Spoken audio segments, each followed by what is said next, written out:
پچھلی ویڈیو میں ہم نے امیون سسٹم پہ بات شروع کی تھی اور نان اسپیسیفک یا انیٹ امیون سسٹم کا تذکرہ کیا تھا. اور امیون سسٹم کو ہم نے دو حصوں میں جیسے کہ ہم نے کہا تھا تقسیم کرتے ہیں. ایک نان اسپیسیفک یا انیٹ ہوتا ہے، یعنی کہ کسی خاص وائرس کسی خاص بیکٹیریا کے خلاف نہیں تھا بلکہ ان جنرل کسی بھی پیتھوجن کے خلاف یہ عمل کرتا ہے. اور اس میں ہم نے کہا تھا اس کو بھی دو حصوں میں ڈیوائڈ کیا تھا. اس کو پہلی جو تھی وہ فرسٹ لائن آف ڈیفنس یا بیریئرز یا رکاوٹیں تھیں، جیسے کہ ہماری کھال، ہمارے پیٹ میں موجود ایسڈ یا ہماری کھال پر موجود جو آئلز ہوتے ہیں ان کی ایسیڈیٹی. یہ سارے کے سارے قدرتی بیریئرز یا قدرتی رکاوٹیں ہیں جو کہ کسی بھی پیتھوجن کو، کسی خطرناک چیز کو ہمارے جسم میں داخل ہونے سے روکتی ہیں یا نیوٹرلائز کرتی ہیں. اس لیے ہم اس کو فرسٹ لائن آف ڈیفنس بھی کہتے ہیں. لیکن بہرحال یہ نان اسپیسیفک ہے، کسی خاص چیز کے خلاف نہیں ہے. ضروری نہیں ہے کہ یہ وائرس کے خلاف ہو یا کسی خاص بیکٹیریا کے خلاف ہو. یہ ان جنرل کسی بھی پیتھوجن کے خلاف عمل کرتا ہے جس میں کہ ہمارا انفلیمیٹری رسپانس بھی شامل ہوتا ہے. تو انفلیمیٹری رسپانس پہلی فرسٹ لائن آف ڈیفنس جو ہے وہ ہمارے نے بیان کر دی. دوسری جو سیکنڈ لائن آف ڈیفنس جس کو ہم کہتے ہیں وہ اس میں ہمارا انفلیمیٹری رسپانس بھی شامل ہے کہ جس کے نتیجے میں ہمارے جسم میں کسی قسم میں تکلیف پیدا ہوتی ہے اور سیلز وہاں پر حملہ کرتے ہیں اس جسے کو بچانے کے لیے.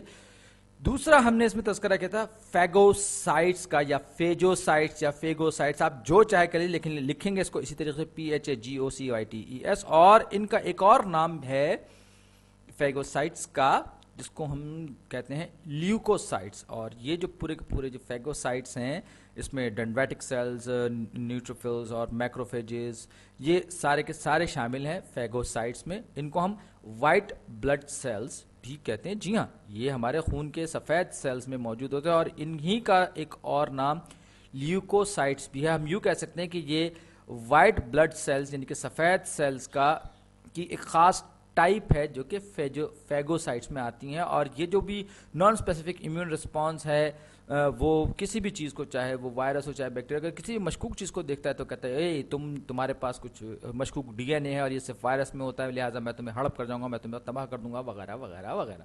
یہ جو نان اسپیسیفک رسپانس ہے یہ بہت ساری اسپیشیز میں موجود ہوتا ہے انسانوں کے علاوہ بھی. جو نان اسپیسیفک امیون سسٹم یا امیون رسپانس ہے. دوسرا جو ہے اس کو ہم اسپیسیفک یا اڈیپٹیو امیون سسٹم کہتے ہیں. اس کو میں ذرا صحیح سے بنا دوں. اور یہ جو ہے بڑی خاص بات، بڑی دلچسپی کی بات ہے کہ یہ ہائر آرڈر اسپیشیز میں زیادہ پایا جاتا ہے اسپیسیفک رسپانس. اور ان ہائر آرڈر اسپیشیز میں یا زیادہ پیچیدہ اسپیشیز میں انسان بھی شامل ہے، لہٰذا میں خاص طور پر یہاں توجہ دوں گا انسان پر.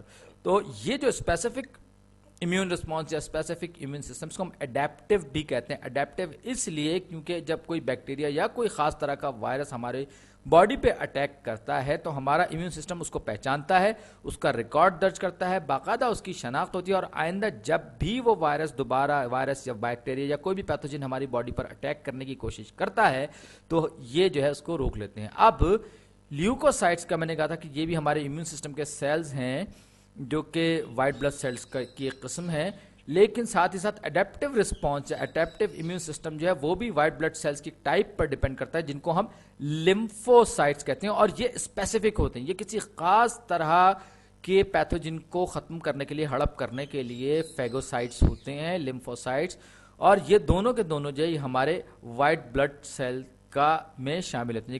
لیوکوسائٹس بھی ہمارے وائٹ بلڈ سیلز میں ہوتے ہیں اور لمفوسائٹس بھی ہمارے وائٹ بلڈ سیلز کا حصہ ہوتے ہیں. اور جب یہ خون کو الگ کیا جاتا ہے تو پھر اس میں ریڈ بلڈ سیلز جو ہوتے ہیں وہ اپنے آئرن کے سے نیچے بیٹھ جاتے ہیں. اس کے اوپر جو ہے وائٹ بلڈ سیلز ہوتے ہیں کیونکہ ان سے ہلکے ہوتے ہیں. اور اس کے اوپر پلازما جو کہ تقریباً پانی جیسا ہی ہوتا ہے وہ سب سے اوپر تیر رہا ہوتا ہے. بہرحال یہ ہمارے اس ویڈیو کا موضوع بحث نہیں ہے. تو میں آپ کو یہ بتا رہا تھا کہ لمفوسائٹس کو ہم مزید دو طرح کے سیلز میں تقسیم کرتے ہیں. ایک کو ہم بی لمفوسائٹس کہتے ہیں اور دوسری قسم جو ہے وہ ٹی لمفوسائٹس کہلاتی ہے. بی لمفوسائٹس اور ٹی لمفوسائٹس، ان کے نام بڑے دلچسپ ہیں.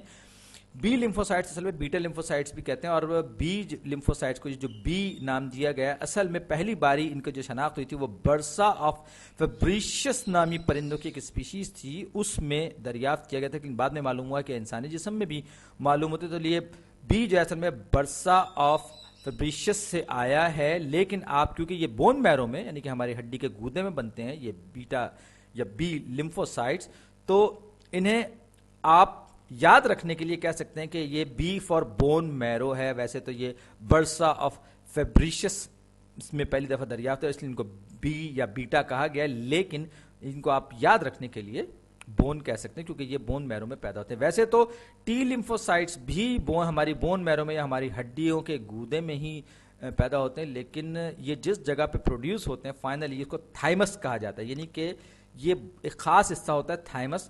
اور اگر میں ان سب کی تفصیلات بیان کرنے چلا جاؤں تو یہ تقریباً 1 گھنٹے کی ویڈیو ہو جائے گی، لہٰذا میں ابھی اپنا فوکس محدود رکھوں گا بیٹا لیمفوسائٹس پر یا بی لیمفوسائٹس پر. اور جس طرح کے امیون رسپانس کو جنم دیتے ہیں، جس کو پیدا کرتے ہیں بی لیمفوسائٹس، اس کو ہیومرل رسپانس کہا جاتا ہے. ہیومرل رسپانس، اس کا ہنسنے سے کوئی تعلق نہیں ہے بلکہ یہ ایکوس ہیومر سے اس کا تعلق ہے جو ہماری باڈی کے اندر لکوڈ موجود ہے سیلز کے درمیان. اور جبکہ ٹی لیمفوسائٹس جو ہوتے ہیں یہ سیل میڈیٹڈ رسپانس، یعنی کہ سیل کی وجہ سے پیدا ہونے والا، جس میں کہ سیل براہ راست انٹروین کرتے ہیں. یہ تو اس میں ہیلپر ٹی سیلز بھی آتے ہیں اور اس میں پھر سائٹوفیج خاص طرح کے جو سیلز ہوتے ہیں وہ بھی آتے ہیں. بہرحال اس پر میں بعد میں بات کروں گا، میں ابھی فوکس کر رہا ہوں بی لیمفوسائٹس پر جو کہ ہیومرل رسپانس کی وجہ بنتے ہیں. ہیومر یہ وہ مزاح یا ہنسنے والا نہیں ہے بلکہ یہ ہیومرل رسپانس جو ہے اس کا تعلق ہمارے اس لکوڈ سے ہے جو سیلز کے درمیان موجود ہوتا ہے، جس کو ہم ہیومر اصل میں لکوڈ کو ہی کہتے ہیں. یہ کچھ سیلز ہیں. اب فرض کیجئے کہ یہاں پر کوئی وائرس ٹلکتا ہوا آ رہا ہے اس فلوئڈ میں جس کو ہم ہیومر کا نام دیا. ہیومر جیسے فلوئڈ کو یا لکوڈ کو کہتے ہیں.